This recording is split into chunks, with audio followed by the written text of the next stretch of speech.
North South Connection. Welcome inside the Wrestling War Zone, a Minute Wars podcast retrospective series. I'm JT. Joining me as ever is my partner Chad. And of course, this podcast is simulcast a few different ways. Audio here on the North South Connection on most podcast applications. Video on our YouTube channel, North South Connection, where we recently surpassed 1,200 subscribers. So I want to thank you all if you're part of that. And be sure to go ahead and continue to share that around and like and comment and love and do all the things to help spread the word about the North-South Connection. And of course, Chad and I also have an absolutely free Patreon where you get some bonus content and you can just help support us. Again, you get everything included in the free Patreon. If you just go to patreon.com, Wrestling Warzone, you can get the information there. You can sign up. You do not have to contribute in any way. But one of the things that is included is you get a link to watch us record live. And as you do that, you can contribute comments and we'll read them on the air. Right now, we got Grooney in the room, and I'm sure others will be popping in. We usually average a handful or so every time we do this, so that's cool. So be sure to check that out if you want the link and watch us live. By doing that, you get to see the episode 2 weeks early as well, because we usually record a couple weeks ahead. So all that said, Chad, any other bonus content that you have planned as well on the Patreon? Nothing on the very near future horizon. But I did just send a message today, actually, about something, probably be audio exclusive, something coming down the line in the springtime. So Nice. Be on the lookout for that. Yeah, and we are closing in on WrestleMania season already, which is crazy. By the time this drops, it's going to be like Rumble week pretty much. So, or at least whatever, 2 weeks away. So we'll have a lot of Rumble content. Right, we got stuff going on Noel's Bard. We got drafts. We got all our previews. We got our post show. We did a lot of Saturday Night's Main Event stuff as well. And then WrestleMania season, we go off. Right, we'll have a ton of WrestleMania based content. So a lot of cool things dropping. We have, shows pretty much every day. We got Shooting Sharp on Tuesdays that covers kind of the world of wrestling today. Extreme Through by Dance, myself, Matt Souza, and Jenny Smith going through ECW history. We're in May of 2000 over there. Wrestling Warzone, which is, of course, our show. And then we have WWE War, me and Marcus and producer Tim, not the Toolman Taylor, going through every pay-per-view in WWE history, kind of doing it in a numerical ranking-based format, which gives us a very different look at how to stack rank those shows. Aaron and myself and Noel's Bard every other Friday, doing some different content there. Check it out. So kind of a potpourri wrestling show, different lists and projects that we're always working on. Plus, again, we have Chronoso, every other week. That's a chronological look through WWF history. We started in 1985. We're all the way into 1991. That covers like Saturday Night events, superstars, prime times, house shows, pay-per-views. So Ryan Gray assembles that with a cast of characters. We got our No-So drafts that Ryan and I take part in every few weeks. So just a lot of cool content here. And I apologize if I forgot anything out there. But and then Jenny Position Wednesdays, of course. Jenny's here with her content on Wednesdays. Stuff like Freak Out Drive-In, Talking Docs, and a few other topics as well. So check out North South Connection. Share the love in the big 2-6. We appreciate you. I got laughed at for saying that on Three-Way Dance, but I'm going to make it a thing now. All right, Chad, you and I are moving our way through the summer of 1997. It's been a good ride. And I feel like when we started this project in the fall of 95, days like this were like dreams. So like, someday we're going to get to the summer of 97 and it's going to be awesome. And it's been a lot of fun covering this stuff and reliving it week to week. It's been 7 years, but we made it. We made it. It's a long time. We've really backloaded. Like it was sparse early, but we've really tightened up the ship over the last couple of years. But the summer of 97 was one of my favorite times ever as a wrestling fan. So it's been fun to rewatch it with a keen eye, segment by segment. And that's what we're doing here. We cover the TV, the pay-per-view, and everything. So a lot of stuff that's forgotten to time on Raw and on Nitro we've uncovered. So it's a lot of fun. And 98's it's a cool year to have on the horizon because that's where I started to taper off a little bit as I was started to work, went to college. Like I wasn't as week to week with Raw. I was still very into it. I mean, I was still very, very into it, but like I just missed more Raws and littles. I didn't tape them. 97 I had recorded, 96 so I watched the shit out of them over and over. So 98 is a lot more sparse in my mind, so I'm looking forward to that. Yeah, 98, that's everything gets more bloated too with the 3-hour Nitro and Thunder, but we'll cross that bridge. We still got a ways to go with our current schedule. So one thing I wanted to mention before we get into our show tonight, you got a little change to the backdrop there. So I see you got the Foley picture. Oh yeah, Look yeah. I that up. Yeah, did some this work is here. So me and this is a Foley. debut here. I also have when I met Tatanka and Virgil up there. Oh, there we Mr. go. Foley. Nice. And then this cool piece I got as a Secret Santa, which is like a word art. It's every WrestleMania match ever listed, with then all like pictures of wrestling stars behind it, which is pretty cool. Where did the Heyman turnbuckle go? Is he no longer? He's over there He's over there. Okay, with got it. Chief J. I got the Ass Man plate. I got this cool Bigelow lithograph picture. So, Yeah, very decked out. put some work in. I got hot one night and just kind of blew through everything finally. Yeah, I had it for that. like a few weeks. I'd really been wanting to get it done, and then I finally just sat and did it all. So Very nice. yeah. All right. Why don't we get into Clash of the Champions 35, and it is our final Clash. We've only done like 4, but it's the last Clash in WCW history. So it's definitely the end of an era. End of an era for sure. I get why they ended it, like especially with Nitro going 3 hours soon. Yeah. They had Thunder in January. Like it felt superfluous with all the TV they had going on, but at the same time, they still did a good job making them feel important, special. Like I think this one's actually, as we'll see, like a really good Clash, and I'm kind of sad that like it's good that they ended with a good one and then like taper off, because you see a lot of times shows, especially in the WWF, TNT, Shotgun, where they start hot heat and then they fucking shit out and then they just give up on them, right? Whereas with WCW, with the Clash in particular, they really always treated those with a certain level of respect, even in the lean years, 95, 96, where maybe the shows aren't great, but they still put like big matches on them. Like they never just tapped out on them as a show, and they never punted them. They never were like, they may punt some of the promotion. Like they didn't talk about this one a ton leading up to it, but they still like gave the reverence on the night when the night arrived.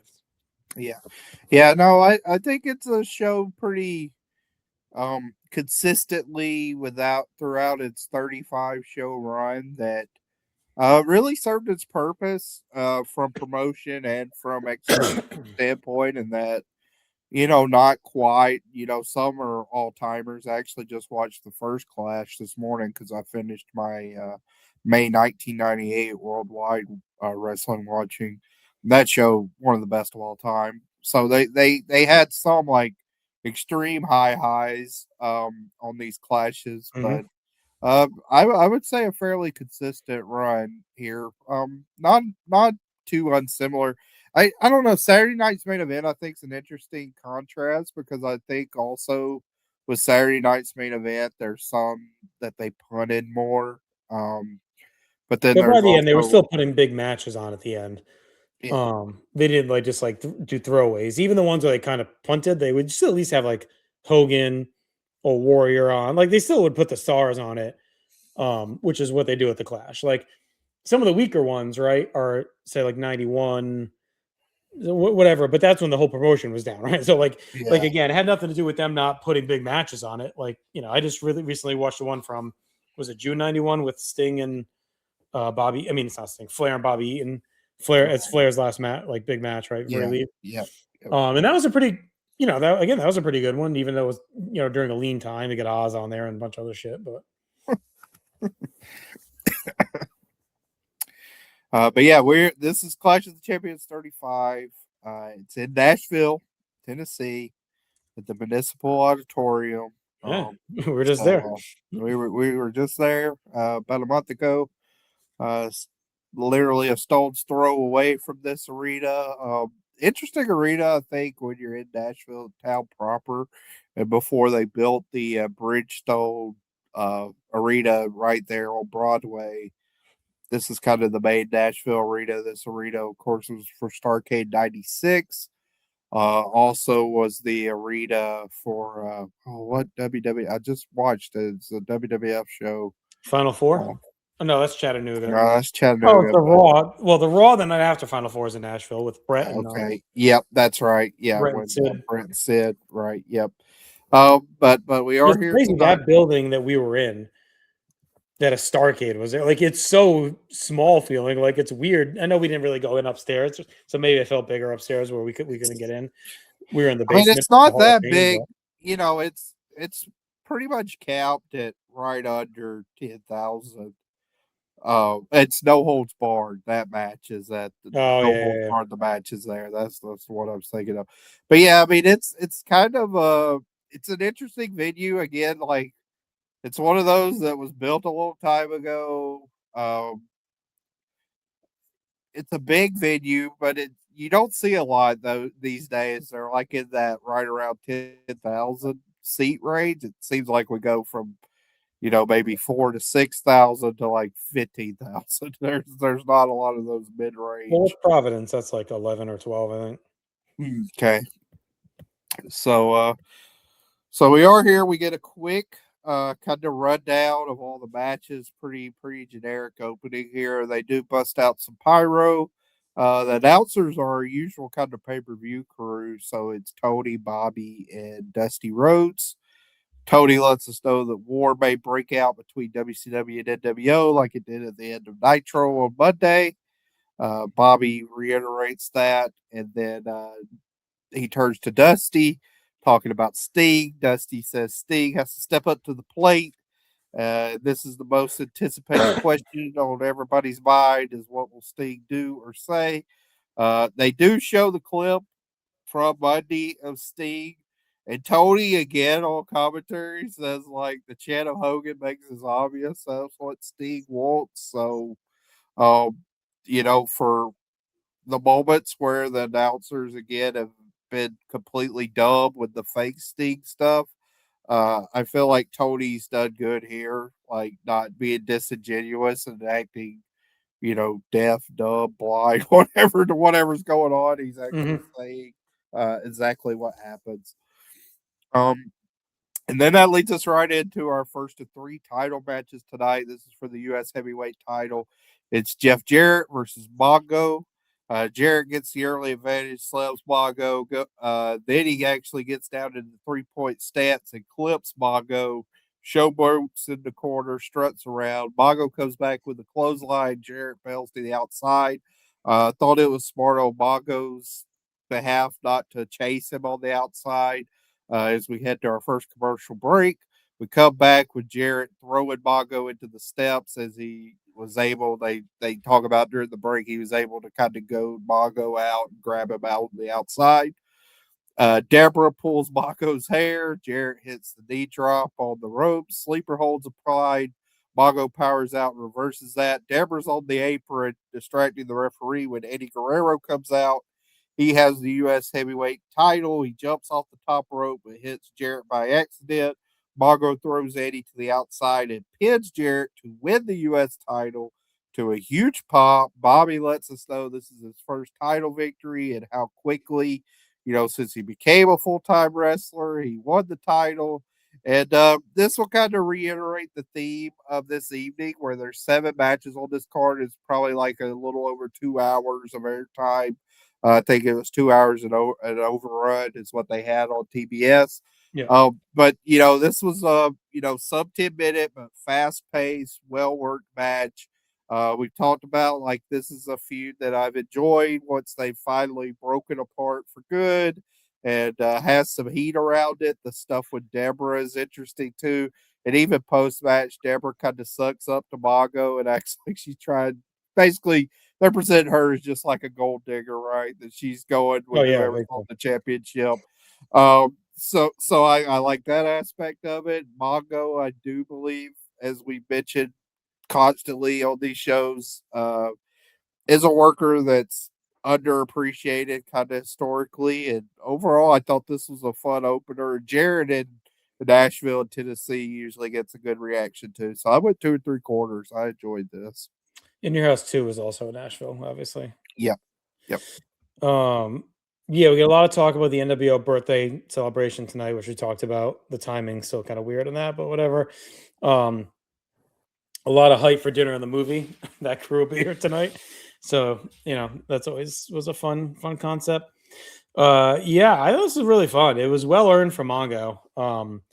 I thought the only thing that would have been cooler is after the belt shot if he buried the tombstone, because the tombstone always got a big pop when Mongo did it.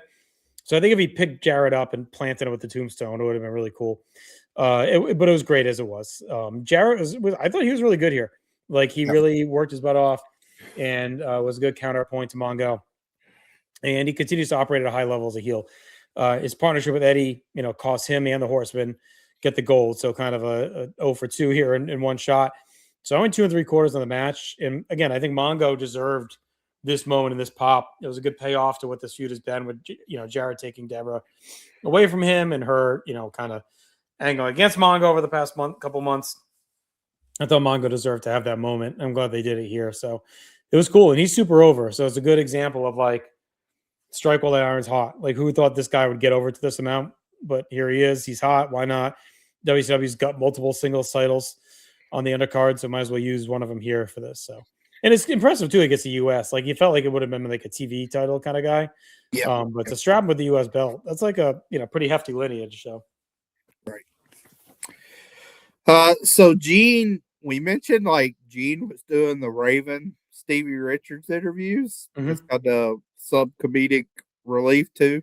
And I think he's transitioned from those, and now he's doing these Alex Wright interviews. Yeah, so he brings out Alex Wright. Alex says, "Can't you losers shut up?" Gene reminds him to speak English. Of course, then Alex Wright starts speaking German. Gene says, "I'll cut off this interview right now." Alex says, "Do you know why they call him the Dragon?" Talking about Ultimo Dragon. "Because I will drag his butt from one end of Nashville." I was hoping for a dragging these nuts joke, Alex says he'll be the champion and everyone knows it. And he says these people are losers like the ultimate loser. And G cuts off the interview at that moment. So, I've enjoyed actually the Alex Wright Gene interaction. This was fine leading into the television title match coming up. Yeah, and the worst part was Gene quoting Lawrence Welk. I mean, like, come on. Like, I know we're still in the 90s, so it's like, but that's still pretty fucking old. That's pretty dated. And then Bobby says Gene looks like Lawrence Welk after or whatever. But yeah, Wright's piecing it together. Like, he's really improved week to week in the ring and with this character, kind of being aloof and whatever, doing the German accent. How much is he with it? How much is he just fucking around? Who knows? But yeah, I mean, like, this is a guy that has been toiling around since 93, I think, or early 94. Like, he's been around for a while. Yeah. So it's kind of good on him that he's kind of stuck with it, because he's someone that probably you think would have washed out at some point along the way, like over the last 3 years when you look at the talent they brought in. But he's kind of stuck around and hung around long enough to get a push. Right. The same WCW Saturday Night Show we heard on Nitro with the two big matches. Again, Faces of Fear versus Wrath and Mortis. Oh, we also get a promotional consideration, though. Motel 6, they'll leave the light on for us. Arm & Hammer and Tootsie Pops. Okay. Yeah, so I did see that, like the Tootsie Pops, they kept showing like how they're low and fat. That was the big rallying cry for Tootsie Pops there. Motel 6, I on that, the we'll leave the light on for you. That was a great little saying. And then the bedspreads that they showed on those hotel room, boy, that brought me back, because we definitely, like when we were traveling and stuff and just had to like stop for the night, we definitely crashed in some Motel 6s with a family there. Gene's with the dinner and the movie crew. We have Paul Gilmartin and Chef Claude. What was Claude? Man. Claude Man. We didn't get the hot chick though. What's her name? Anna Marie or whatever. Annabelle. Yeah. Annabelle Gurwitz, was that her name? I don't know. I think it was. It was like Annabelle Gurwitz or something like that. It's just crazy how these stupid things are ingrained in your brain. Like, I probably haven't thought of that name in 30 years, but I remember it from the hype of dinner and a movie. I think she's one of those ones that got like a glow up, right? Though, over the series run, where she was kind of had the girl next door look, and then by the end of the run was sort of stylizing. But anyway, they brought it back too, didn't they? I don't know. Yeah, this is really there that I remember of the show, but I never watched it. Like, but I think they brought it back like recently, like Jason. Oh, like revised.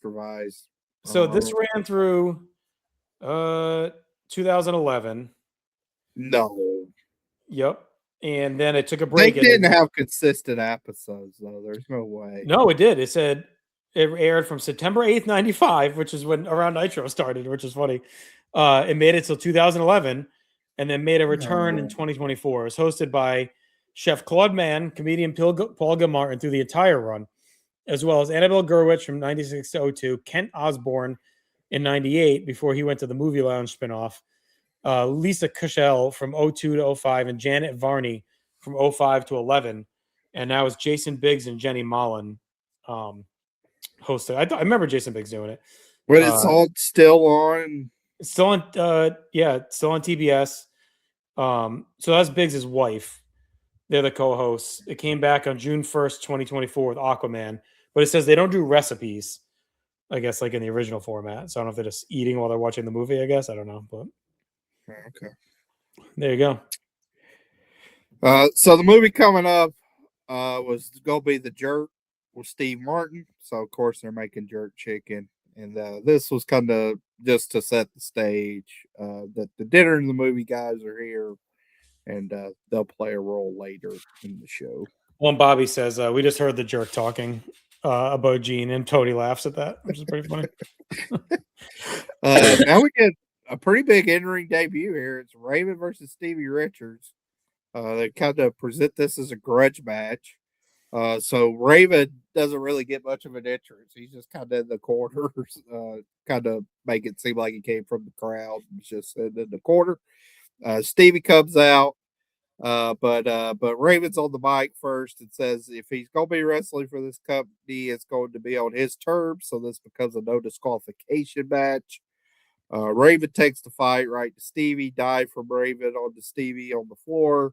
The announcers mention Raven's multiple ankle surgeries and actually point out the difference in the boots and that 1 foot shorter than the other. While they're brawling around, we get some kind of scattered ECW chants from the Nashville crowd here. Cactus Jack elbow from the apron to the floor, drop toe hold onto the chair, which is a spot. I always dislike that spot because, I mean, the wrestler taking it has to protect themselves, but it always looks bad. It always goes heads first. And Tony on commentary is somebody that always kind of points that out, like, which I always go back and forth. Like, I don't think you want to just ignore it if it's real egregious, but Tony always is like, oh, he got his hand up to block it. So it makes it even kind of look worse.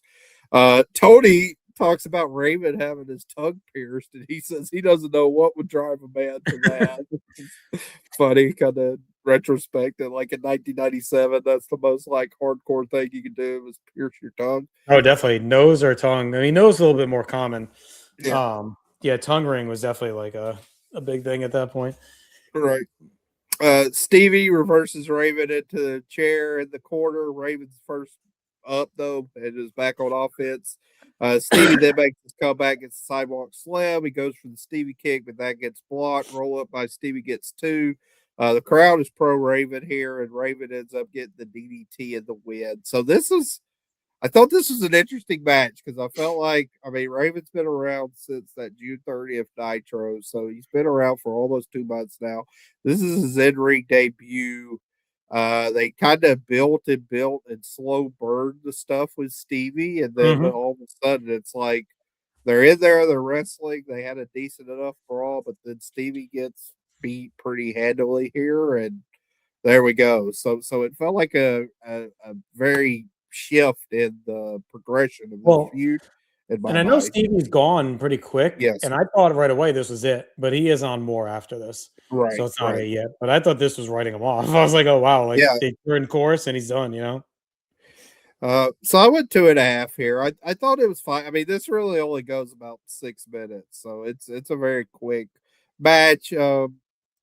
Felt very kind of, I guess, like house show based ECW style brawling in that regard. Like, wasn't very quote unquote hardcore, but did mix in some of those elements. Tony kind of fucks up in the beginning too, because Raven, there like is music as he's coming in, and like Tony's like, Raven's got no entrance and no music, and like there's a song playing when he's getting to the ring. I don't know if it was meant to be from the ad instead or what it was. Stevie's. It felt different though. I don't know. I'd have to rewatch it, but which I'm not gonna. Fun match. It was effectively a squash for Raven. A little brief hope run for Stevie late, but I thought it made Raven look really legit and like a stud. And they didn't rely too much on the garbage stuff yet. Like they did the chair spot, but like it wasn't a brawling style ECW match. It was just kind of in ring. Stevie does a job. It doesn't affect him. Like that's his role. Like who cares? And good stuff for both guys. You can see the chemistry is still there from ECW that they had, obviously, since Raven debuted in '94. Like these guys have, or I should say, early January '95. So they've been pretty much tied at the hip for the last 2.5 years. So obviously that comes with them a lot of storyline history and in-ring chemistry, and that shows out of the gate here. So 2.25. I thought it was shrewd too. Like if you're gonna bring them both in, let them use each other to get over right away. Like let Raven get over at Stevie's expense because that's what he's been doing anyway. So why not continue it here until he gets established? So 2.25 and a good use of both guys. Got a shield for the power plant. The Harvard of professional wrestling. Harvard of professional. We'll hear that a lot over the next 3 years. Yeah, a lot of that's our new, like Harvard of pro wrestling. That's our new the kid morphing into Sting reading the WCW magazine is going to be the Harvard of professional wrestling. Oh yeah, every show for the next like 3 years or whatever. Yeah. Tenay does a video feature on the Ultimo Dragon, which I enjoyed this. So they say he was rejected by New Japan Pro Wrestling, which is actually accurate. He was in there, and then he ended up wrestling a lot with War. Tenay talks about kind of a translation mistake and that, Ultimate and why is Ultimo, who was the last student of Bruce Lee. And so now they're saying that, he's going to be called the Ultimo Dragon, and that just with the translation, that's why it was Ultimate Dragon. But now he wants to be known as Ultimo, and it lineage is back to that with Bruce Lee. They have clips of Ultimo talking in front of his gym, the Ultimo Dragon gym in Mexico. This would have been, I would have guessed, like you can't really see who the wrestlers are in the background trading, but there's a good chance that would have been Shima and Magnum Tokyo in that class, because this is right around the first when he started trading, and maybe even Dragon Kid too. So when he first started trading that first Torimon class, so I thought this was a really cool, 2-minute feature, and it made sense to get out in front. That now he's going to be known as the Ultimate. Yeah. For once, they explained it instead of him just coming out as Ultimo Dragon, writing it off. Yeah. It was good to get it out there and explain it. And again, like they put a lot of thought into this clash and putting some different stuff on there and using this, in a night where he has a big match ahead. So that leads us to the TV title match. It is the Ultimo Dragon versus Dust Wonder Kid, Alex Wright. Nameplates changed. Today's in the booth with the announcers for this one. Tony lets us know it'll be the Ultimo Dragon. Some good chain wrestling to start. Alex gets the thumb to the eye to take over. He stomps on the Dragon. Dragon does his headstand in the corner, but gets caught in a big power bomb. Bobby's harping on Alex Wright throughout this match for wasting time, kind of dancing and showboating too much. Wright has the advantage as we head to break. During the break, we get the 6-Pac T-shirt NWO shield. As we come back for break, the announcers say Wright has grounded Ultimo. That was kind of his strategy and game plan throughout this match to stunt the high flying of Dragon. Slap from Wright. He goes to the top rope, hits the knee, but dances right afterwards, and Bobby's just real disgusted at that. Dragon makes his comeback, hits a back suplex. We have a sign here in the crowd that says Sting lives in Herb's basement. Do you think they were talking about Herb Coons? That's exactly what I wrote. I don't know if that was a shot at Herb or what. Herb Abrams, maybe. Herb from Burger King or whatever, Wendy's, whatever one it was. Trying to think what other Herbs it could have been. I mean, this is right around the Coons tidbits or whatever. So. Yeah, he was still going strong, and he was like pretty negative on WCW a lot of the time during this. It very likely could have been. I mean, he had been going to Tennessee for the Smoky Mountain fan festivals in yeah. those years and stuff, and talking about those a lot. So yeah, I'll put it at 78% likely that it was Herb Coons. Coons a shout out. Okay. Springboard drop kick for Multimo on the apron, but he misses the plancha dive. They fight a little bit on the floor. Ultimo's able to fire back and hit his ICA moonsault. Back in the ring, both are on the top rope. Dragon gets a front suplex from the top rope, and a Lama Histro Cradle gets two. Head spring elbow gets blocked, and that looked really good as Alex Wright gives him like a quick back elbow that looked pretty nasty. Pins him with his feet on the ropes, but that only gets a 2 count. Then we get some reversals as Ultimo keeps going for both a Tiger suplex and a Dragon suplex. Alex Wright blocks both of those reverses and hits a German suplex to pick up the win and the television title. This is Alex Wright's first gold as well. We're 2 for 2 on title changes tonight. Bobby celebrates that. Yells, "Oh, yes," at the end of that. And overall, I thought this was a good, solid match. This is our longest match of the night. But I enjoyed it. I went 3 stars. This is just a very well worked, good TV match here. Tony says when Dragon had Sonny, or he's better now without Sonny Ono. And today's actually says, well, when he had Sonny Ono, he had 8 championships, so maybe not. So that was an interesting point. Right. But yeah, I like this match quite a bit. It was started a little slow, but they got cooking when they came back from that break. They had some pretty good chemistry. The offense was fluid, mixed in some high spots. And Wright, who lost the Cruiserweight title recently, bounces right back and wins the TV belt. So they're definitely in on him as a push. The only thing I thought was weird was to have Dragon lose basically clean right after doing the hype video and the name change. like that was a little weird, Yeah. But I know they want to get the belt on Wright because he's kind of part of this Deborah storyline. And she said, go get gold and we'll talk, So this is like a payoff to that too. So there's a reason to give him the belt, especially with Mongo winning the other one. It just felt like an odd time for Dragon.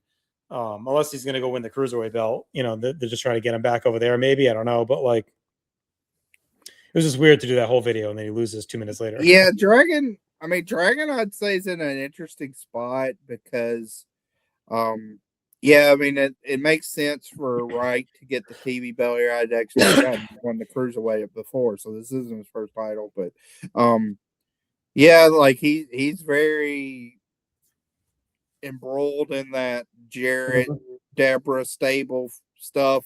And then on the Cruiserweight side, we're about to see there's kind of a main feud that's about to be popping off there.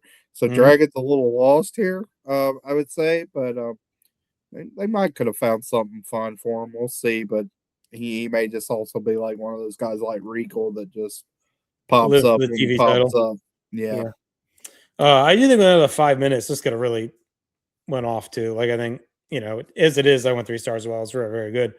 But I think they really had some potential to go even harder if they gave him another 5. Right. Public Enemy shielded some WCW merchandise. We get a WCW backpack that says Monday Nitro on it, $25 plus the shit. Tampa. I feel like that's something these companies don't always do, like a backpack. I feel like that was like a first. This one was weird because it was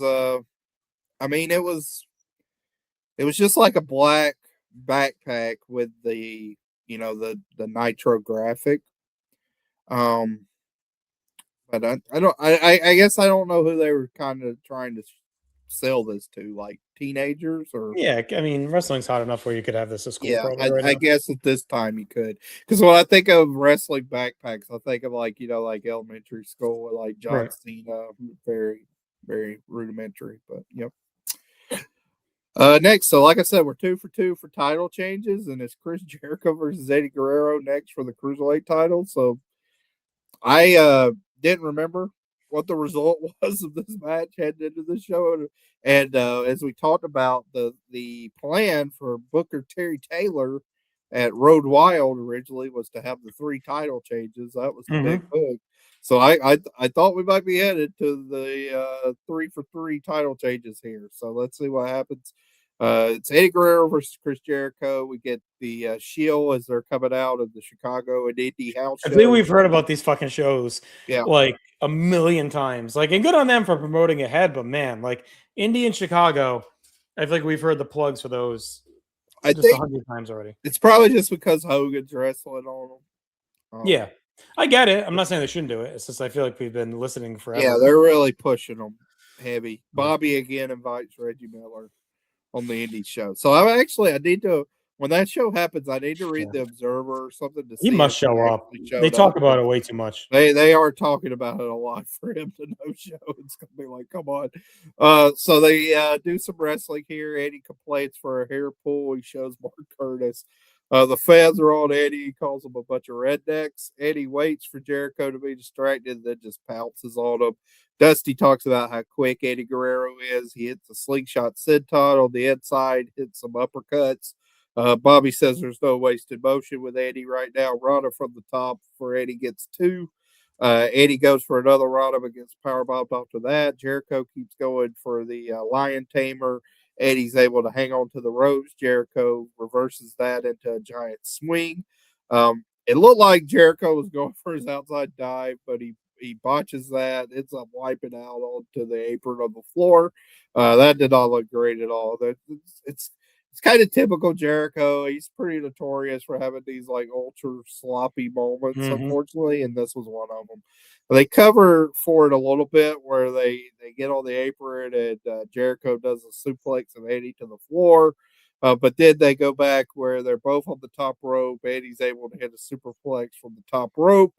That leads into kind of a finishing sequence here where we get some reverses. Jericho hits a release German suplex. Eddie takes a great bump off of that. And then they do the DiMalenko Eddie pin sequence.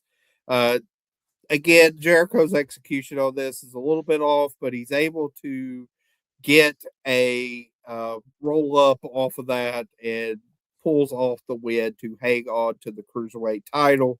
Eddie attacks him after the match, hits the Brainbuster and the Frog Splash with the belt placed over Jericho. So this was another quick match. It did have a couple of botches in it, which was unfortunate, but really on the streak of Eddie Guerrero, I ended up going 3 stars here again.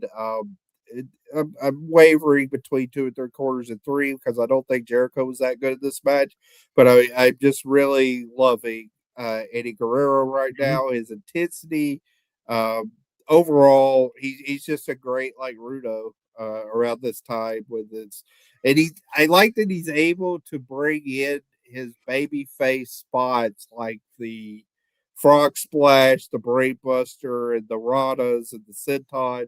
He's not changing the stuff he does, but now it has a more vicious edge to it to complement his heel persona. So I'm very appreciative of that. Yeah, he's been great. I like after the match too with the Brainbuster and the Frog Splash. That was good. And they had some good spots, but man, the Jericho botches really derailed it. Like it really took the steam out of it. Eddie is so fast, like it's ridiculous, and he didn't really get a chance to air it out even here. The post match to me was the highlight. And if you would have came into this and been like, all right, Mongo Jarrett, Raven Richards, and Ultimo Alex Wright, and then Eddie Jericho, and like Eddie Jericho is like kind of the the one dragging it down, and like I think it's better than Raven Richards. I went 2 3/4. It is from a disappointment ranking. Like you would look at this and be like, holy shit, if those matches all hit and now this hits, and then we get a lucha match, and that like this is cranking, you know. So it sucks that they couldn't really piece this together, and Jericho couldn't get it together and really like help, you know, carry this card even more. Yeah, and that leads us right into that big Lucha 8-man. They talk about how they've had a lot of Lucha 6-mans, and now they've just kind of upped the stakes here. So we have Psychosis, Villano 4, Villano 5, and Silver King on one side. They're facing off against Hoovy, Super Colo, Hector Garza, and Lizmark Jr. Again, we get La Parca. Shockingly not on this. I know. I feel like I had to honor him anyway by putting the mask on. Feels like he should have been in this. Yes. Probably could have bumped Viano 5 and put We LaParca don't need in there. both Gianos. Yeah.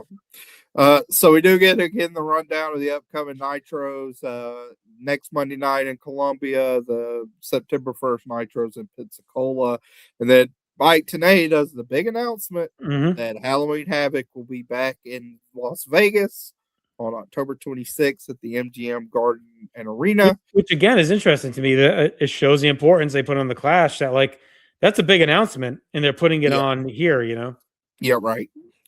Tickets go on sale August 30th, and you can meet both Diamond Dallas Page and Kimberly, and also Macho Man and Elizabeth at the MGM box office there. Tony also lets us know that before Halloween Havoc Fall Brawl is September 14th. So this match, I'll just preface by saying this is fun, but it's also 5 minutes. So this is one that I don't know. I like this show. I mean, this show really cooks. Like, this is a quick watch of a show.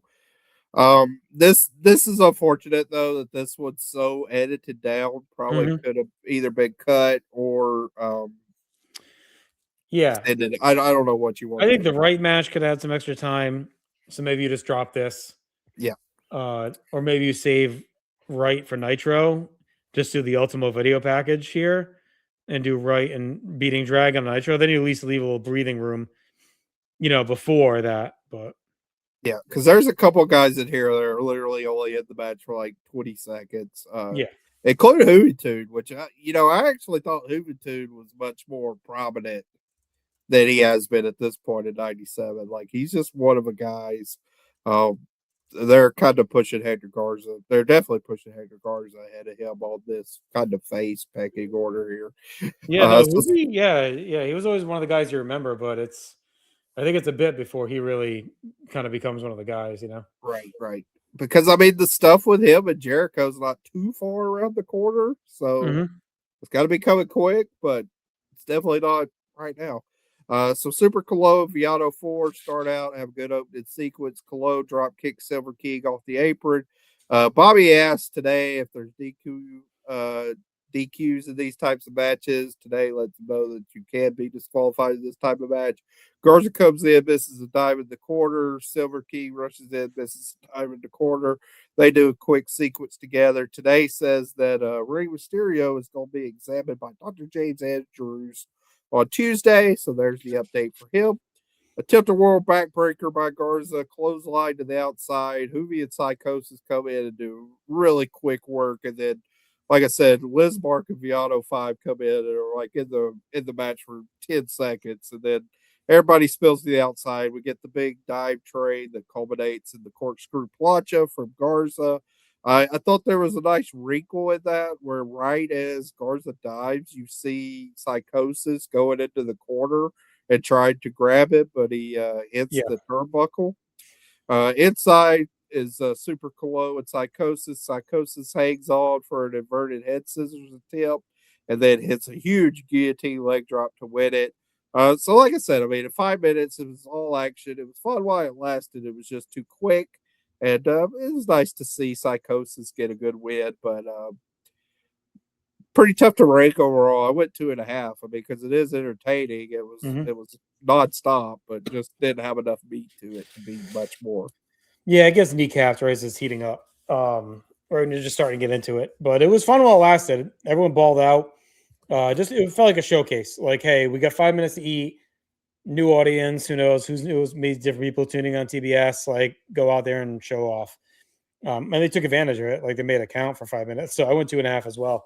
I think they could have this or Wright Dragon. I think one of those could have gone and gotten the minutes from the other one and been in a decent shape. And I like the Dragon moment. Like I said, I think if they just would have do the video package tonight and say Ultimo will defend against Alex Wright on Monday, then you hype the match for Monday, you get to breathe off the Ultimo package, and then you still give Wright the moment on Nitro, but you give the extra time to the Lucha guys here. Or just drop this and give the 5 minutes to that. Right. Now we get one of these segments that I remember watching as a kid, and I absolutely loved it. I'm so glad to be held up. So Gene's back with Claude and Paul here. Claude starts Gene asks, like, what are we cooking up tonight? Claude starts putting the little what do you call it? Like basically the labels on what the food is. Yeah, the old yeah, tag. yeah. Toothpicks with like the description. So we have some macho nachos, we have some macho mayo, a Savage Garden salad, That was a great macho for gazpacho. 90s music nerds. Savage Garden Salad was pretty Salad. fucking fantastic. Yeah, it sounds like a trivia name that you would even put as if you go to like local pub trivia or something. And then my favorite, the NW Okra. And So Macho Gene, Gazpacho, which I think you said, yeah, but that's a great one too. Macho Gazpacho is a great one as well. So Gene is asked, what's going on here? We also learned that we've got some WCW cream puffs for Diamond Dallas Page. G gets pissed at Paul and Claude. They reveal some NWO Madness shirts. So they're on the tank from the NWO. Gene is just He is so angry. When they reveal their shirts, Gene says, "Where do these clouds come off?" He goes, "Are you looking for trouble?" He is so pissed. They have an NWO banner on the table they're cooking on. Macho Man comes out and celebrates. Paul says they couldn't find some fresh weasel for Gene here. So Paul Gilmartin's having the time of his life. Or a bald eagle, he said too. Bald eagle or weasel. He starts cupping his ears. He's really playing it up with the fans here. So Savage says this is the NWO birthday party Hollywood style. Says he's got Paul and Claude to cater the NWO birthday party. Hollywood's out in Montreal. But this puts some sizzle on the party. And we see a clip from when Macho was a guest on Dinner in a Movie, a recent episode. And then Macho says tonight they are going to get rid of Diamond Dallas Page and Luger. Happy birthday to the NWO. Well, and during this too, Claude is throwing salad on Gene from the kitchen. Like he's just dumping salad all over him when he's fucking doing this. So we get the big NWO cake. It gets lit up with the pyro, the sparklers. Gene says he was insulted. Paul and Claude continue to make fun of him. Paul's calling out DDP, asking where he's at. He doesn't see him. He's scared to come out. And all of a sudden, DDP comes out, destroys the set, gives Paul the cutter. It was a good one, too. Yeah, and Paul's laid out. DDP ends up throwing some of the cake that got destroyed when he destroys the set on Paul as we end the segment. So I thought this was very fun use of cross promotion. It helps that somebody like Paul again was having the time of his life out there, like healing it up and then taking the diamond cutter. But overall, just to be a really fun segment that kind of felt mainstream, even though this is kind of all in the Time Warner universe. But yeah, I say it's mainstream within this, but it's cool because, like, if you're a fan of the show, it's been around 2 years, so it's known, and they do promote it a lot, especially on Saturday night. And they even say it's airing tomorrow after Braves baseball. So, no, this was really good. It was really entertaining. It was pretty funny. Gene gets a great line. They shove him when Paul, he kind of rips them after the video package or whatever. And then they shove him away. And Gene, as he's walking away, goes, "Go jerk your own chicken," which is pretty funny. This is really good. I mean, it was good for a pop, good for the storyline, plugs Dinner in the Movie. It's easy to see why they'd be NWO after Savage was on the show. You eliminate the birthday party stuff here. So it's not like, we'll see one segment later that kind of ties to it too, but like it's a good way to kind of work it in here. They get a lot done in a quick time. So yeah, I thought this was really entertaining. It was kind of one of the better WCW, spoofy segments. Yep. Another staggeringly road report from Columbia. Well, before we get to that, we got paid ads for Eagle One and Lava Liquid Soap. So there you go. Stagger Lee is in Columbia. Says it's a great wrestling city. The fans in the 5 Points area at the Dance Factory say there'll be a lot of people pouring in from all over the state for Nitro, where tickets are still available. Lee says they're going to stop by the Botanical Gardens, one of the top 15 of those in the country, and they got ranked after gardeners got rid of that annoying weasel weed. And then Bobby said Lee should be 6 feet under the ground, which is funny. That's probably one of the better Lee segments in a while. Yeah, it wasn't bad. Our Was semi-main that event. back-to-back Columbias too? Did we get That is Columbia? back-to-back Columbias. He had nothing to say Weasel related on Nitro, so I guess he was saving it for the Clash. I'm surprised they didn't do the Clash on Nitro. Yeah, why would he? I don't know why he didn't do Nashville on Nitro. Yeah, I don't know. Conan and 6 versus Ric Flair, Curt Hennig, our semi-main event here. Hennig and Conan start out. Bobby says Hennig's in the best shape of his life, so that's always a tip-off that someone's clearly not when Bobby says he is. They do some counter wrestling. 6 gets tagged in. Here comes Flair. 6 takes Flair down, pounds away on him. This is pretty strike heavy and more intensity here than the opening here with Hennig was. 6 thumps Flair in the eyes, hits a back body drop. Hennig comes back in, hits a running knee lift. Hennig attacks Conan when he gets tagged in, double shoulder block, both are down. This match breaks down, all 4 get in now. Brawl it out. Flair tries to get the figure 4 on Conan, but Hennig they do a spot where Hennig shoots 6 across the ring, and he runs into Flair when Flair was applying the figure 4. But Hennig's able to come back, hit the Hennig plex on Conan for the win. So this again was a real short match. But I thought it showed good energy. I thought everyone looked good here for while it lasted. I was interested to see how they played Hennig throughout this match with what's around the corner. And it feels like to me that I think like they're really still playing, and we'll see. Hopefully, I think this is the way they need to do it storyline wise, but we'll see how it ends up coming to fruition. But Hennig's kind of seen here as like a ultimate mercenary in some ways, like your star free agent, kind of like Rude on Raw.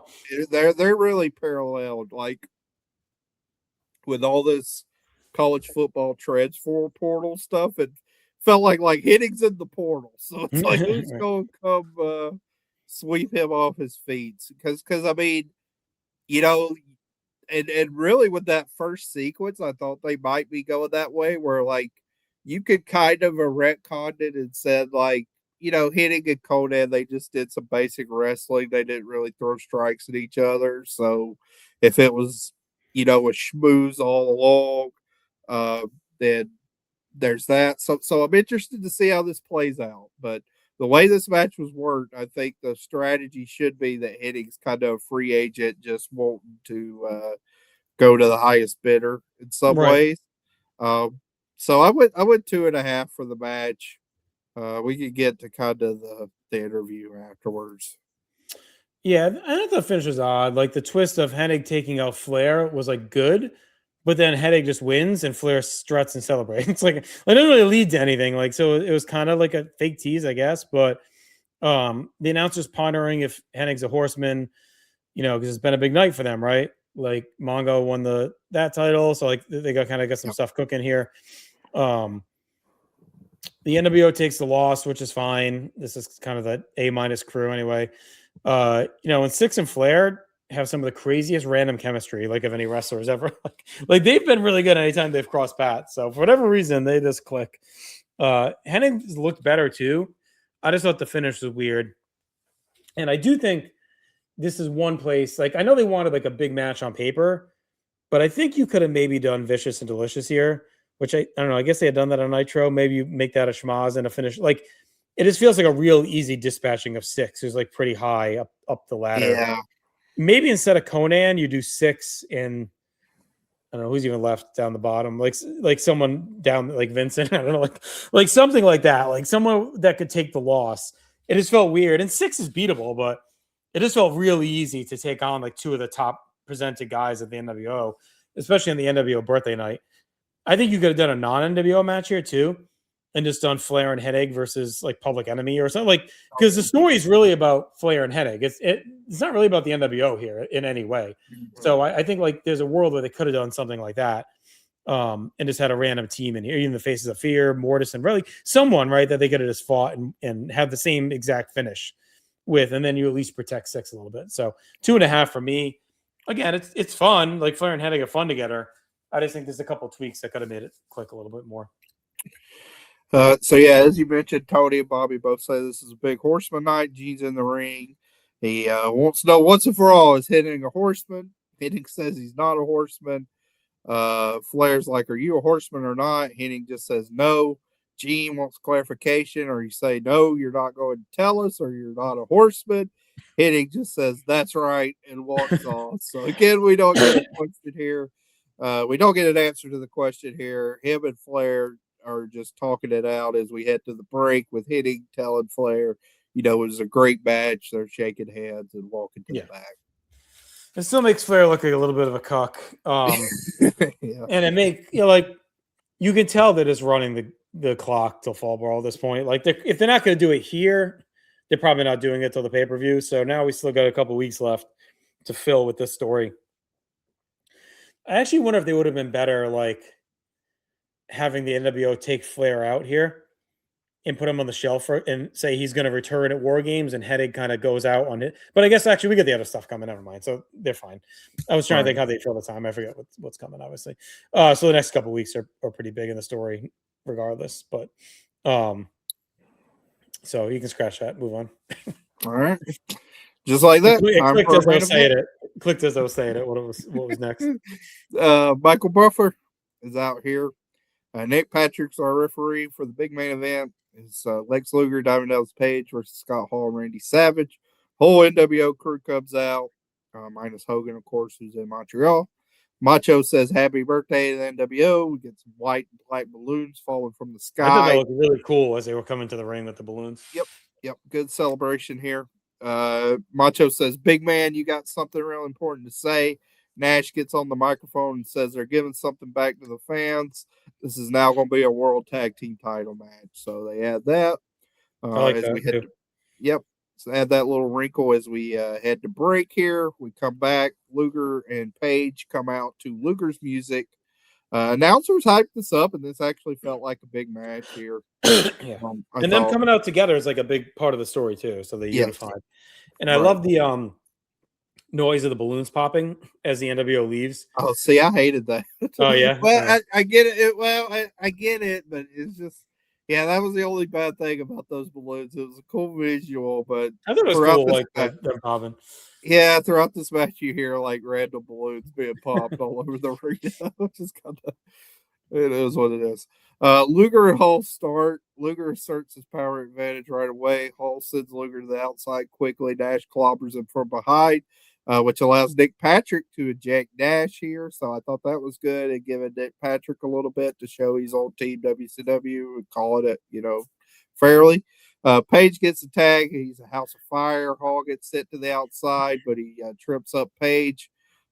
Savage then clotheslines Page from behind in a cool looking spot. Fall away slam. They start focusing on Page's rib cage. The NWO team tags in and out as we get some good Diamond Dallas Page chants from the crowd, DDP chants from the crowd. Macho works over Page on the outside. Macho's just a maniac throughout this match. Again, like similar to Eddie, just his speed and viciousness is really Which is crazy that he still has that gear at this point. Yep. 97's been a great rehab year, I think, for Macho, just watching him. Page, I think it's kind of it for him. It feels a lot like Austin in 01. You don't realize it in the moment, but it's like like that tank emptying before your body gives out. Like that's what it feels like with him. Like he's just balls to the wall. Because by April-ish, he's kind of cooked, right? Oh, we'll have to see. I mean, he wins the title in April '98, so he has a good bit of stuff in '98, and then obviously like the What Up Botch run in '99. We'll get to way down the line. But in my mind, it always he's kind of done after the one night reign. Okay, yeah, spring in April. Yep. Yeah, it always felt like that was kind of the end of him as like a guy, big top guy. Yeah. Well, and just even physically feels like he starts to go down after that. Okay, well, that's something to track, but definitely 97 he's been cooking. Page gets the momentum against Hall, gets the big hot tag to Luger. That got a big pop, but I did want to mention it was not as big a pop as in Birmingham. Like, I think this crowd was like a normal, like good crowd, but in watching it right after that Nitro, I think it was a good contrast to show like how hot that Birmingham crowd actually was. Luger throws Macho over the top rope, which kind of Nick Patrick has to ignore because of the disqualification rules. I think Luger forgot that, just said Macho hurling. And, Macho, what was it was a little bit of a Royal Rumble 92 situation where he just eliminates himself. Macho probably just took the bump with flying. Hall gets racked, but Macho makes the save. Savage then goes to the eyes there. So basically, they take out the eyes of Diamond Dallas Page. So Page is blinded. Luger gets sent into where Diamond Dallas Page is, and Page, with his eyes kind of blinded, just fills a body and hits the Diamond Cutter. That knocks Luger out. He gets pinned there. So the NWO picks up a big victory here on their birthday celebration. And I like this finish actually quite a lot. I could see how this would be contrived, but I thought it was executed well, which is definitely not always the case. And I thought this really put over the Diamond Cutter, like super strong, because Luger's out, and Luger has not been pinned. Like, he's kicked out of Hogan's leg drops, as we talked about. So this really puts over the Diamond Cutter as like a lethal finisher. And overall, I think this is an underrated. I think this is a hidden gem tag match. Like, everybody's working hard here.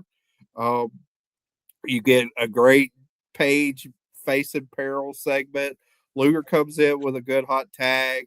We talked about Savage. He's great all around. Hall's, fine too. Like, Hall's probably the worst of the four, but he does some good stuff as well. He's not totally checked out or, inebriated to where he can't function. So overall, I think this is a very good heated tag match. Real good TV main event. I went 3.5. I really enjoyed this match. Yeah, it was a lot of fun. It was classically worked. I thought the heat segment was great. The vibes from the crowd were good. It was just kind of old fashioned tag work with 4 over guys that have chemistry. So it was like kind of this a paint by numbers in a good way. I like the finish too. The only thing I didn't like about it was that it felt like a repeat of what we just saw. And I don't know if they did that on purpose or not. So maybe wish even more that they didn't do that stupid finish in the last match. When that hitting spot, I know they did that as like a red herring. Probably 2 different agents. I guess they at that point did know what they were wanting to do with hitting. But again, I don't think you needed that spot in that match. I think you could have just said, like, the way hitting was like, I like Buddy more than anything else. So that's why I, go to the NWO when he eventually turns. Yeah. Like, there's no need to keep teasing animosity or whatever that way. Yeah. So I think that is the only thing I would say. Like, and it's not this match's fault. It's just that they did 2 back to back. NWO get the win to celebrate the birthday. We'll see if it leads to any trouble with Luger and Page, with the mishap. So I went 3.5 as well. As for the last Clash match ever, it really hits and was a fitting end to the type of match that this show was known for, right? Like stuff like this. So I mean, Luger on Clash Woods in a tag match with him and Wyndham with the tag titles. That's about a 10-minute match. That's outstanding. But this kind of similar template, 10 to 12-minute TV match that really packs a big punch. Yep. Yeah, they got all the stars in there, and it felt big. And I think their plan of, for whatever reason, they came up with to swap Savage in for Nash kind of worked, because it did make this match feel bigger than normal, even though Nash is a big star, and especially by putting the tag belt on the line too. Like, it made it feel even more special. So I think putting Savage in there did do what they wanted to do, because it blended the Page and Savage storyline into the match, added Savage, which is a big name, and the belts are on the line anyway. So it ends up being a very important match. All right. So the flyers and propaganda fall from the sky saying happy first year for the NWO. Bischoff comes out. He wants everyone to wish the NWO a happy birthday on 3. Macho says this is the greatest night of his life. Bischoff says, Mr. Hall, you are without a doubt the greatest athlete to ever step into the ring, and it's an honor just to know you. And Hall says, oh, shucks, it's an honor to know you too. And then he turns to Nash and he says, Mr. Nash, the knowledge I've learned from you couldn't be put into multiple volumes of encyclopedias. So there we go. A little bit of a dated reference there with the Encyclopedia Britannica in 2025 eyes. But Savage saying it was the best night of his life was pretty funny. It's like, it was of all like the this is the best. Where go Paul Gilmartin was the highlight of his life. It might honestly been though, because like Savage has the spotlight on this night, and Hogan's not around. So like, WrestleMania 8 is going to be the best night of his life. Yeah, that's true. Hogan's on his own on WrestleMania 8, but like of a show where Hogan does not play at all into the like, this is probably one of the top ones for Savage actually. Bischoff says Hollywood Hogan sends his love and a message that he needs bigger limos and newer Lear jets. Do you hear me, Mr. Ted Turner? It's time for you to pay up. Bischoff also says because we didn't get our own show, if they deserve it, because if it wasn't for the NWO and him, none of you people would be here. And around that time, the lights start to flicker. So I guess we can address this. Like they do a weird. I think this was I don't know if this was a concentrated approach, but they basically drop all the noise from the arena. Like all the crowd sound just goes when the lights flicker. Then we have the music firing up. Sting is shown on the catwalk with the Vulture. So we get this new theme here, which will be Sting's theme carried forward. So no more Man Called Sting, R.I.P. We get this new theme, and then we get these words of wisdom here. When a man's heart is full and full of deceit, it burns up, dies, and a dark shadow falls over its soul. From the ashes of a once great man has risen a curse, a wrong that must be righted. We look to the sky for a vindicator, a man to strike fear in the hearts of those that created him. A battle between good and evil has begun.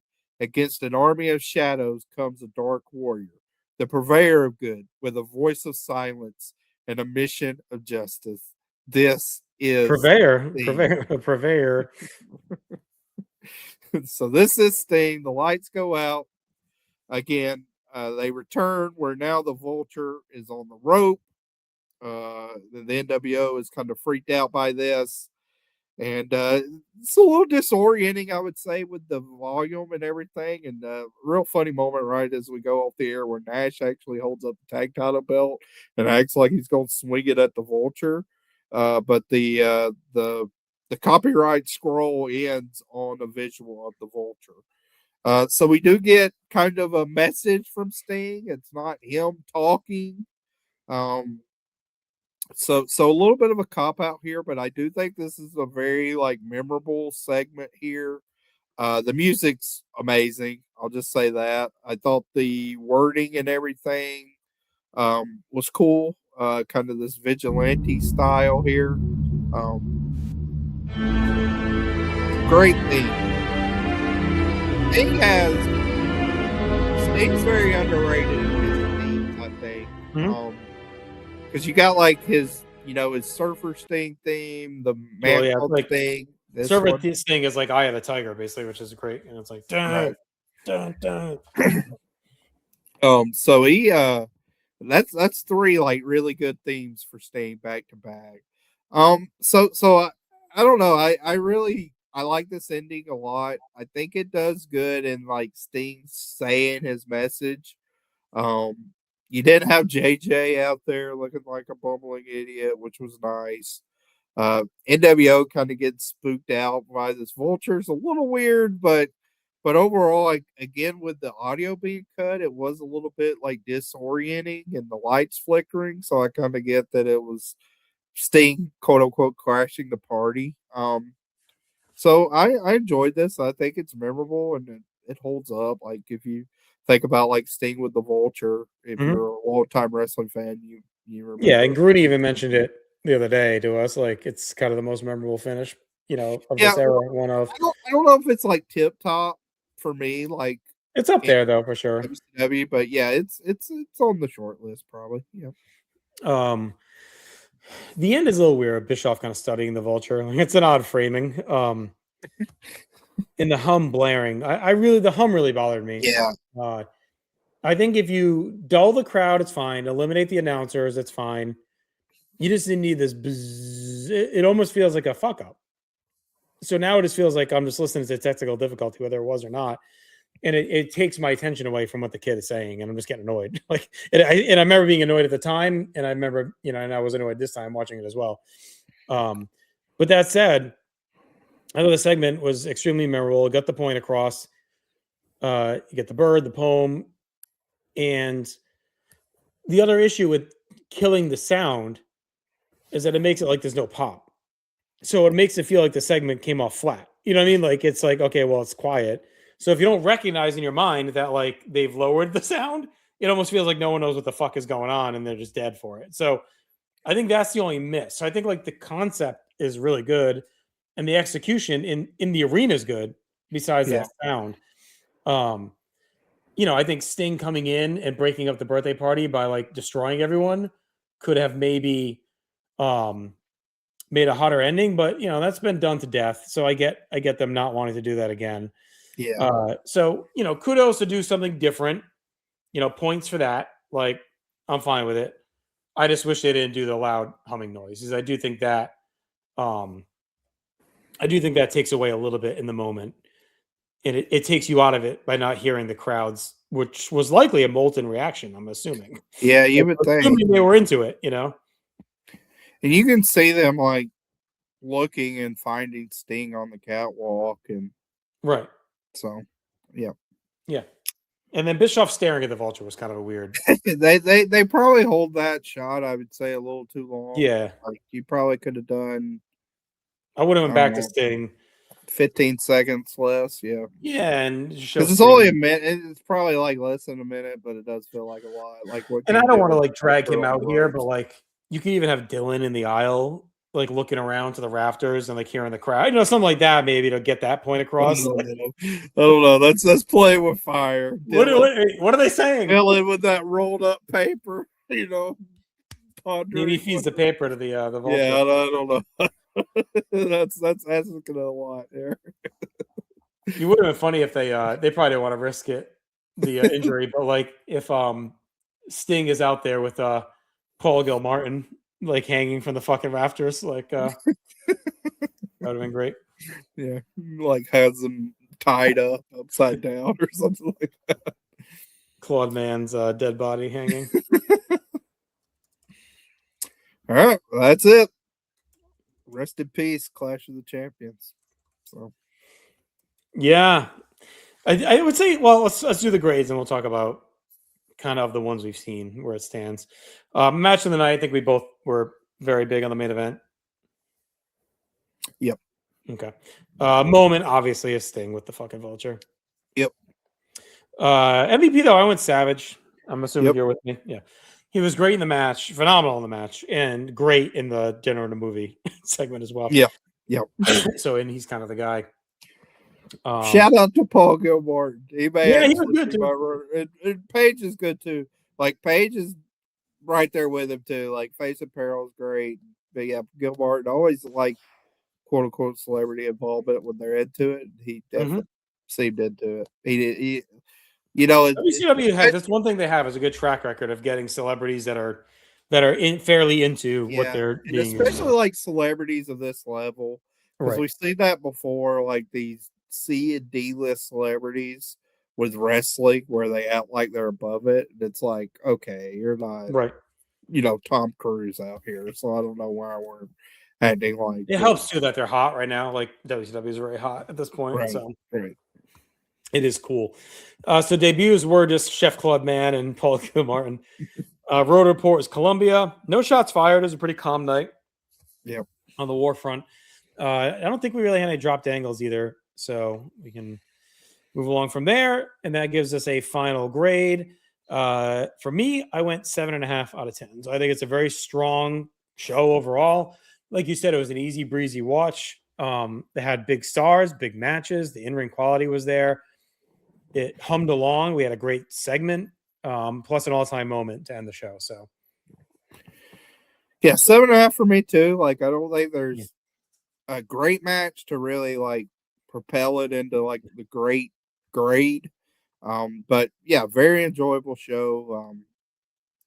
To me, a much more. I had a lot less qualms with this show than like Road Wild. So I think this is like of their super shows in August. This is the better entry. all right, so past clashes. So we had one in. So this was 7.5, 7.5. We had one in January, which I was at a 7. So we thought well of that one. I don't have your grade, but if you want to check, Yeah, those. I don't feel like the clashes they've moved along pretty good. August of '96, I was at a 6.5. And January of '96 was a 6. That was a fucking Colonel Parker. Yeah. And that was pre NWO and whatever. Yeah. I mean, I think the promotion's much stronger now. But as I talked about, I mean, January '97 too, the Clash was obviously better and sold out there too. Yeah. So, in both of these last two clashes, they've done better than the pay-per-views. And it's kind of ironic that well, it's not ironic. It's the way it is that the pay-per-views these clashes are coupled with are more kind of concept based. Obviously sold out, but even Road Wild 2 is more concept based than their regular run to the mill shows. So. Yeah, so it's sad to see it end. Like, I think it's something that could have continued to add value.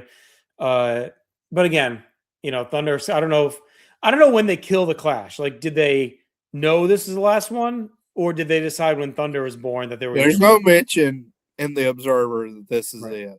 So I feel like with Thunder that's my guess, is that they decided with Thunder, we're not going to do this. Because Thunder's on TBS anyway. Yep. So they're probably thinking like, okay, well, we're maxed out now. We don't. It's redundant. I guess what they could have maybe done was some weeks not have Thunder and have a Clash, but what the fuck's the difference at that point? Like, it's the same thing. So I think that's fine with the way they do it. So it felt like it was time to go, even though these were good. I think one thing they could have done instead of continuing at 98 is just had more in 96 and 97. Like, I think they could have done quarterly. Yeah. Like back in the day, it was like every few months, which was a lot. But I think with these every month pay-per-views, you didn't need that many. But I think once a quarter could have worked. Like, you do January, then maybe you do May, do your August, you'll like that one, and then maybe do one around like Thanksgiving or something. Like, could have been cool. But here nor there. So really fun show. And stuff happened too. It was like, Yeah, I think there was some good development as well. It was important. So every, it mattered. Like the title changes, main event, the Vulture, Yeah. Do you think they could have kept him as like a showcase for like guys that don't get time otherwise if they kept it? I don't know. Like, I know that's the dream. Like, and even like I'm obviously like we're very ingrained and we're great guys. So, like for me, like I think like if you gave a showcase to the guys that didn't, so if you throw out like the Faces of Fear, Ref, Mortis, the Lucha guys, give them a long showcase feud. Would I like to watch that? Yes. Do I think necessarily that would do well ratings? I don't know. It's tough to say. I think a lot of that depends on the presentation. I do think they had guys with the charisma that could have, like your Psychosis, your Parka, Eddie, Ray, obviously. Right. Like, say if like a 6 Benoit was the main event, where you have kind of a couple name guys, but like it's like the B plus level closers. I mean, that'd been an interesting concept. Because I mean, then they never really go to that. Like, even, I mean, in the history of wrestling, I don't think like between WCW, WWE, AEW now, like when they've had either these different shows or the second show, we've seen pockets where like a show becomes a quote unquote work rate show, like SmackDown with the SmackDown 6. Yeah. AEW Collision was that for a lot when Punk first came into the company. But it usually just doesn't hold out for very long for one reason or another. And I think Thunder's the same way from a star standpoint. That's something I do want to track when we get to 98 because like the first few Thunders are jam packed. Like Hogan's Feels like a on nice little Patreon bonus, Chad. Little Thunder I review. don't know about that. I'm not In committing depth, to that. match by Definitely match. not committing to that because I remember Chad's getting Thunder. very, very frustrated with Thunder. Chad's Thunder and Lightning. Check it out on the Patreon. Absolutely not. So we do have one final award, of course. We almost forgot, and that is the Chatty worst match of the night. That match sucked award, which there really wasn't any tonight. I know. We brought up this new segment. We've had like we haven't anything bad now where nothing awful. Oh man, what I'm gonna go with a sneaky one. I would go Jericho Guerrero because to me, like I think Raven and Stevie was my lowest rated match. But Jericho Guerrero is super fucking disappointing. And that's the match. Like you said, there's no all-timer. Like if that hits like 3 3/4, which they could have done with the time they had with those two guys, that makes this card go up even more. Like, but the fact that they underwhelm and Eddie's great, but Jericho's botching and stuff, to me, that was like the most disappointing stretch of the show. Yeah. I may actually go with Raven and Stevie though. Because I think just by grade it's the lowest. I think because I want to see the fallout for that because that's also something I don't remember exactly how things develop. But I did think like you said, like with the way they presented Stevie, I was like, I think he's around after this, but it does feel like this could be it. It felt like a write-off for sure. So, all right, that'll do it for us. We'll be back in 2 weeks. We have a couple interesting weeks coming up. So we have the 8/25 Nitro, and we have the 8/29 Friday night's main event. Raw's off for 2 weeks with the U.S. Open. So they did Friday night, late night specials. I think they aired like 10 to midnight or 11 to 1 or something on USA. So we have 2 of those, and that's the go home to Ground Zero. So like we talked about this last episode, like there's no more Raws into Ground Zero. Brutal. Well, and this is the stuff that when they end up moving in 2000, like they were finally had it. They're like, our ratings are monster ratings. You keep bumping us for the fucking dog show and for the US Open. Like 98, there's they do the same thing, I think. Or they air late. I think they stay on Mondays for those years, but they're like they air at like 11 or something crazy after after the US Open. And they're red hot. Like the ratings are way up in 98 and they're still getting fucking shoved around.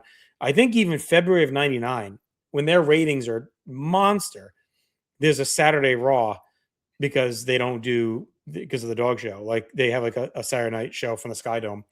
And it's a famous one. That's the one with Austin and is tied in the ropes and Vince is yelling at him before like Massacre. Like that's like a big show. And it's like a Saturday night. I think it's the night before Massacre. So that's the impetus for when they leave is like that stuff too. It's like, fuck you. Like you're still jerking us around with these stupid demands. But anyway, that's neither here nor there. So we have 2 weeks of that. So we got 8/25 and that. Then we get 9/1 and then the go home Friday's main event and then Ground Zero.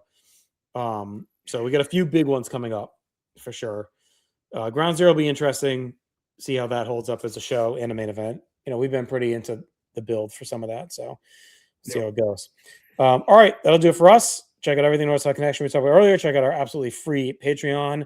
Smell the napalm. Thank you to Ryan Agruni. Popped in tonight. It was a quickie show, kind of off our usual time. So thanks to everyone who popped in. And we'll watch and visit. And let's see. Everett says, 98 was still Saturday Night Raw. 99 they did a late night Raw. So there you go. All right. That's that. Talk to you soon. 2 weeks. Bye.